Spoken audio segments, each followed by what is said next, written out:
ఒక ఇంట్లో కొడుకో కూతురు పుట్టిన తర్వాత పొరపాటున మూడోసారి కడుపు పండితే కందామా వద్దా అన్న డైలామాలో పడి లాస్ట్ లో గత్యంతరం లేక జాలితో జంకుతో దయ తెలిచి భూమి మీదకు విసిరివేయబడ్డ చెట్ట చివరి అనామకురాలి పేరే చెల్లి.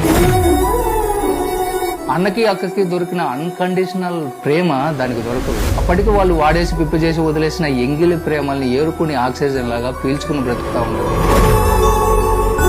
అలా కాలం గడుస్తూ అక్కతో అన్నతో కలిసి పెరుగుతుంది. అక్కతో డ్రెస్ కోసం జుట్టు పీక్కుంటుంది. అన్నతో టీవీ రిమోట్ కోసం తిట్లు తింటుంది. ఇంటి పన్నుల్లో డిబేట్లు పెట్టుకుంటుంది. నాన్నకు దొరకకుండా తప్పులు కవర్ చేసుకుంటుంది. కానీ ఆ ఇంటి స్పర్శ తనది కాదని తెలుసుకోలేకపోతుంది. ఇక్కడ అన్నకి అక్కకి ఈ పిల్ల అంటే ఎంత ప్రేమో ఎవరికి తెలియదు.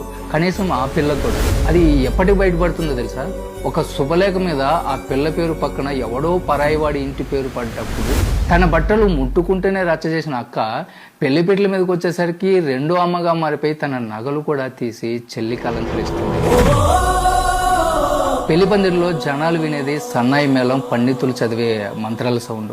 కానీ అన్నదమ్ములకి అక్క చెల్లెలకి మాత్రం తెగిపోయిన తమ పేగు బంధపు ఆర్తనాదం మాత్రమే వినిపిస్తుంది. ఒక మాటలో చెప్పాలంటే సొంత ప్రాణాన్ని బ్లేడ్తో కోసి ఎవడో అన్నమగుడి చేతిలో పెట్టేస్తారు. సరే పెళ్లి అయిపోయింది, 1 నెల 2 నెలలు, కొత్త మొగుడు కొత్త పిచ్చి హ్యాపీగా ఉందిలే అనుకుంటాం. లక్షలు తగిలేసి చదివించిన చదువుకి సింకులు అంట్లు తోమడానికి ఉల్లిపాయలు కోయడానికి పనికొస్తారు. మొగుడిని స్కాన్ చేస్తూ అత్తగారి బలుపుకి అహంకారానికి రోజు సలం కొడుతుంది. పిల్లల క్యారేజీలు, రేషన్ బిల్లులు, ఇంటి బాధ్యతలు. పిల్లలు పుట్టిన తర్వాత భర్త అసలు రంగు తెలిసిపోతుంది. అత్తామామల కపట నాటకాలు రోజువారీ సీరియల్ అయిపోతాయి. కంచా చేను వేసినట్లు కాపాడాల్సినోడే కన్నీళ్లు పెట్టేస్తాడు. అందరూ ఉన్నా కూడా ఒంటరిని అయిపోయానని తెలిసేలోపే సగం జీవితం సంకనైపోతుంది. రెక్కలు కత్తిరించి పంజరంలో పెట్టి ఆకాశం నీదేనమ్మా అని దబాయించినట్లుంటుంది. ఎప్పుడో పండగ వస్తుంది, అది కూడా ఆ ఎదవ పర్మిషన్ తీసుకుని పాత గదులన్నీ చూసుకుంటుంది. ఇప్పుడు తన బట్టలు వస్తువులు అక్కడ ఉండవు. తనకు తెలుసు అది తన ఇల్లు కాదని.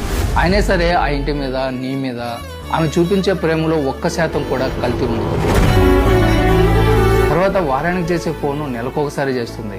ఏరా ఎలా ఉన్నావు అనే గొంతు ఇప్పుడు అందరూ ఎలా ఉన్నారు అని పలుకరిస్తుంది. అందుకే చెప్తున్నా, చెల్లి నీకు దూరంగా ఉందని, నీకు ఫోన్లు చేయడం లేదని కూడికలు తీసివేతలు వేసుకోవద్దు. ఇంటి పేరు మారచ్చు, మెడలో ఒక తాడు పడవచ్చు. ఆ కష్టాల్లో పడి దాని మొహం రూపురేఖలు మారిపోవచ్చు. కానీ ఒకే కడుపులో ఉమ్మనీరు పంచుకున్న ఆ పేగుబంధం ఏనాటికి ముక్కలవదు, ఎప్పటికీ పచ్చిగానే ఉంటుంది. నీ మీద దెబ్బ పడితే ఇక్కడే కాదు, అక్కడ కూడా ఏడ్చేది ఆ పాత పిల్లే.